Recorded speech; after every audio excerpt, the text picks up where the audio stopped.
رب العالمين والصلاة والسلام على سيد المرسلين وعلى آله وأصحابه أجمعين. أما بعد، فأعوذ بالله من الشيطان الرجيم. بسم الله الرحمن الرحيم. أولئك الذين امتحن الله قلوبهم للتقوى لهم مغفرة وأجر عظيم. وقال النبي صلى الله عليه وسلم: أصحابي كالنجوم بأيهم اقتديتم اهتديتم. الہی دے مجھے طرز تکلم میری آواز کو تو روشنی دے. الہی دے مجھے طرز تکلم میری آواز کو تو روشنی دے.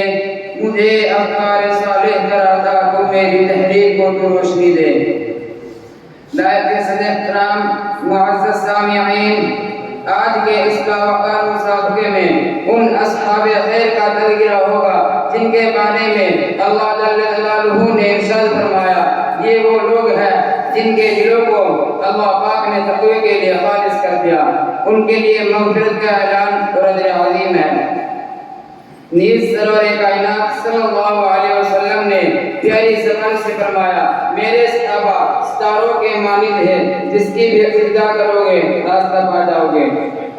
دوستو، خالق و مالک کا یہ دستور رہا ہے کہ انسانوں کی ہدایت کے لیے رسولوں کو بھیجتا رہا. چنانچہ حضرت آدم علیہ السلام کو بھیجا، حضرت نوح علیہ السلام کو بھیجا، حضرت ابراہیم علیہ السلام کو بھیجا، حضرت موسیٰ علیہ السلام کو بھیجا، حضرت عیسیٰ علیہ السلام کو بھیجا. آخر میں شہنشاہ بطحا، تاجدار مدینہ، سرور کائنات، خاتم الانبیاء محمد رسول اللہ صلی اللہ علیہ وسلم کو بھیجا.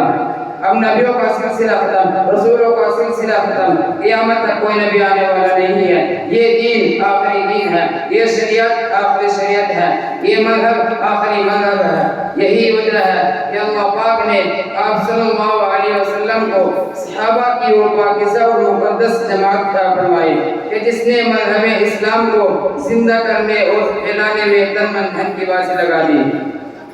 چنانچہ تاریخ شاہد ہے کہ ان سچے جانبداروں نے دین اسلام کی خاطر وہ قربانی پیش کی جس کی نظیر پیش کرنے سے عالم انسانیت تہی دامن اور خالی ہے. یہی صحابہ ہیں جنہوں نے حکم خداوندی اور پیغام محمدی کو عام کرنے کے لیے گردنیں کٹا دی، عورتوں کو بیوہ، بچوں کو یتیم کر دیا. محترم سامعین کرام، صحابہ کرام کی جماعت وہ جماعت ہے جس کو رب کائنات نے درسگاہ نبوت کے لیے منتخب فرمایا. ہادی اعظم صلی اللہ علیہ وسلم کو ان کا معلم بنایا اور کتاب ہدایت قرآن پاک عطا فرمائی. علامہ الغیوب نے خود ان کا امتحان لیا. صحابہ کا یہ مقدس گروہ امتحان میں پورا اترا. خداوند قدوس نے انعام میں رضی اللہ عنہم ورضوا عنہ کا مصدر سنایا. حقیقت یہ ہے کہ صحابہ کرام دین کے ستون ہیں. صحابہ کرام کنتم خیر امت ان کے بلا واسطہ مخاطب ہیں. دوستو، صحابہ پاک باز ہیں، ان کے قلوب تقوی طہارت سے لبریز ہیں. قرآن پاک میں جا بجا اللہ نے ان کی تعریف فرمائی ہے. قرآن پاک ان کی تعریف میں رب اللسان ہے. کہیں فرمایا اولئک هم المفلحون، کہیں فرمایا اولئک هم الراشدون، کہیں فرمایا اولئک هم الصادقون اور کہیں فرمایا اولئک هم الفائزون. حدیث پاک میں رسول اللہ صلی اللہ علیہ وسلم نے فرمایا، بخاری شریف کی روایت ہے: اگر تم میں سے کوئی شخص احد پہاڑ کے برابر بھی سونا خرچ کرے تو صحابہ کرام کے ایک پاؤں کے برابر بھی نہیں ہے. اللہ اکبر، اللہ اکبر. ملت اسلامیہ کے جالو صحابہ واجب احترام ہے. ان کا تذکرہ اچھائی کے ساتھ کرنا لازم و ضروری ہے. یہ وہ صحابہ ہے جنہوں نے دین اسلام کے لیے زندگی وقف کر دی تھی. یہ وہ صحابہ ہے جنہوں نے آفتاب ہدایت سے بلا واسطے نور حاصل کیا تھا. یہ وہ صحابہ ہے جنہوں نے ہمیشہ دنیا پر آخرت کو ترتیب دی. یہ وہ صحابہ ہے جنہیں خوف خدا کا سرمایہ حاصل تھا. یہ وہ صحابہ ہے جو گھر بار چھوڑ کر رضا حق کو اپنی زندگی بنایا. یہ وہ صحابہ ہے جو حق و صداقت کا مجسم نمونہ تھے. یہ وہ صحابہ ہے جو سربکف مجاہد تھے.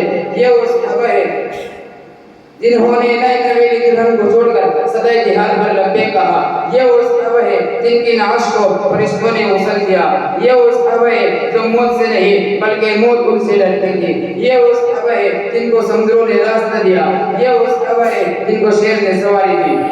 عرب کے تپتے ہوئے صحرا و سلسلہ کی دھوم میں ظلم و ستم کس نے برداشت کیا؟ صحابہ نے۔ اسلام کی خاطر قربانی کس نے دی؟ صحابہ نے۔ گردنیں کس نے کٹائی؟ صحابہ نے۔ عورتوں کو بیوہ بچوں کو یتیم کس نے کیا؟ صحابہ نے۔ پیٹ پر پتھر کس نے باندھے؟ صحابہ نے۔ آنکھوں پر پھاقا کس نے کیا؟ صحابہ نے۔ راہ خدا میں مال و دولت کس نے لٹایا؟ صحابہ نے۔ کفر و شرک کا گلا کس نے گھوٹا؟ صحابہ نے۔ باطل کے دھندے کس نے گرائے؟ صحابہ نے۔ الوقت صحابہ کرام نے وہ حیرت انگیز کارنامے انجام دیے جن کو تاریخ کبھی فراموش نہیں کر سکتی۔ مسلمانوں یاد رکھو، صحابہ کرام کی برائی کرنا ضلالت ہے، گمراہی ہے، چونکہ قرآن حق ہے، رسول حق ہے۔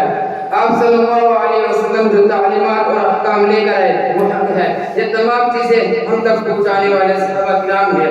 لہذا جو شخص صحابہ کی ذات کو نشانہ بناتا ہے وہ قرآن سنت کو باطل کرنا چاہتا ہے۔ دوستو آؤ ہم سب مل کر اس بات کا عہد کریں کہ صحابہ کے تقدس کی حفاظت کریں گے اور تعظیم حیات اسلام کی پاسبانی کریں گے۔ دعا کیجئے خالق و ارض و سما پورے عالم کے مسلمانوں کو عقیدے کی سلامت عطا فرمائے اور اسلام دشمن طاقتوں اور باطل فرقوں کی ریشہ دوانیوں کا خاتمہ فرمائے، اور اللہ پاک ہم سب کو صحابہ کرام رضی اللہ عنہم کا احترام نصیب فرمائے، آمین۔ کسی نے کیا یہ خوب کہا ہے، غیر کی آنکھوں کا جن کا تجھ کو آتا ہے نظر، غیر کی آنکھوں کا جن کا تجھ کو آتا ہے نظر، دیکھ اپنی آنکھ کا غافل ذرا شبیر بھی۔ وآخر دعوانا